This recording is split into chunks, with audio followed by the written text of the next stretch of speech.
I'm just going to add one more actually. Might be useful. So you've got 1/6 here. Let's see how that curve looks. So that's your 1/6. Let's see if we can find on this one, if we can find the 1/3 and the 1/1 on the left pot. So I'm thinking maybe somewhere like there.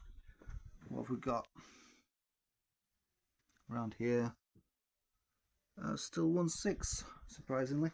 So we need to come down quite a bit. We'll go 3 o'clock. We're going to go 3 o'clock.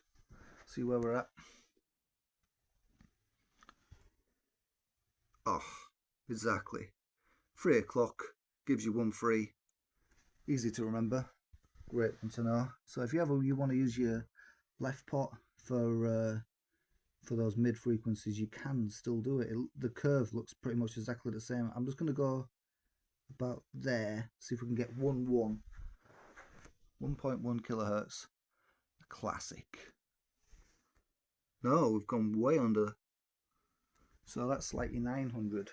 So 900 is about there. You can get your 900s. So we're going between about here. What are we getting there? It's about this area. Okay, that's pretty much your 1.1, just under. So I'll go a tiny bit higher. So let's get right in here. So 3 o'clock was your exactly 1300 hertz. Gotta know that one. I'm gonna go a tiny bit under. See where I was centered. I was saying there. That'll do for me. 1144 hertz. So you're pretty much in the right ballpark. Not a massive audible difference. So that's great for cymbals and brushes, all that kind of thing. So that's a good one to know. It's easy to find as well. It's just below 3 o'clock.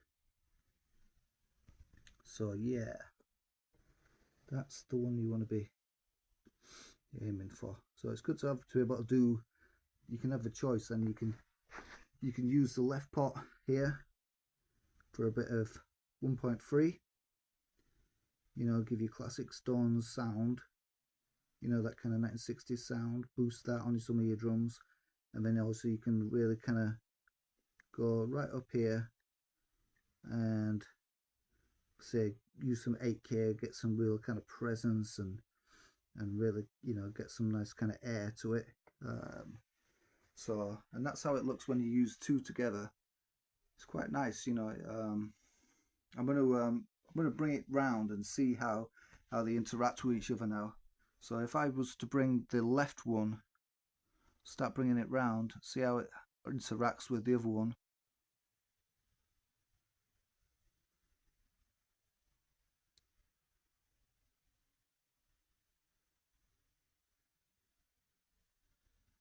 It's nice and smooth how they interact with each other.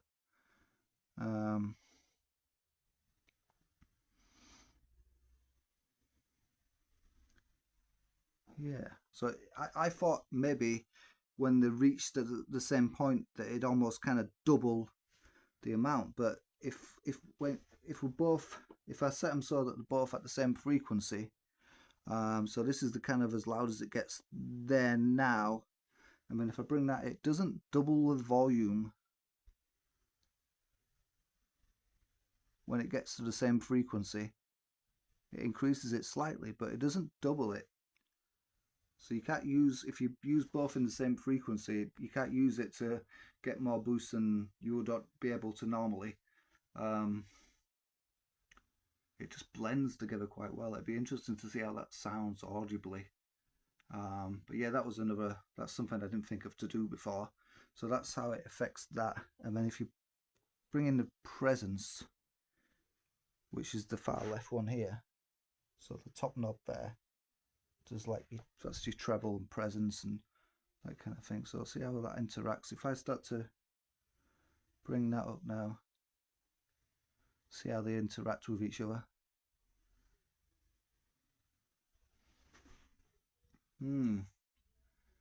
They interact with each other quite nicely. It's and if I was to remove the middle and then bring it in, you see how it affects it. and it's different. It's different when there's different ones. They affect each other in different ways, so it's quite fluid. I like that. I don't like EQ pedals. And then what if I was to do that, and then okay, so I'm doing stuff with this, right? And then I start messing with this one. So like, okay, what have I boosted here? So this is about a 1-3.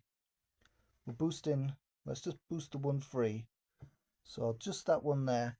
You can see how that looks now. So we're boosting the 1-3, and then I start playing something close, maybe a 3-2. Very smooth how they play with each other. Yeah, it's not like I mean, it's good to know, it's not like it's not very artificial, they interact with each other, they affect each other.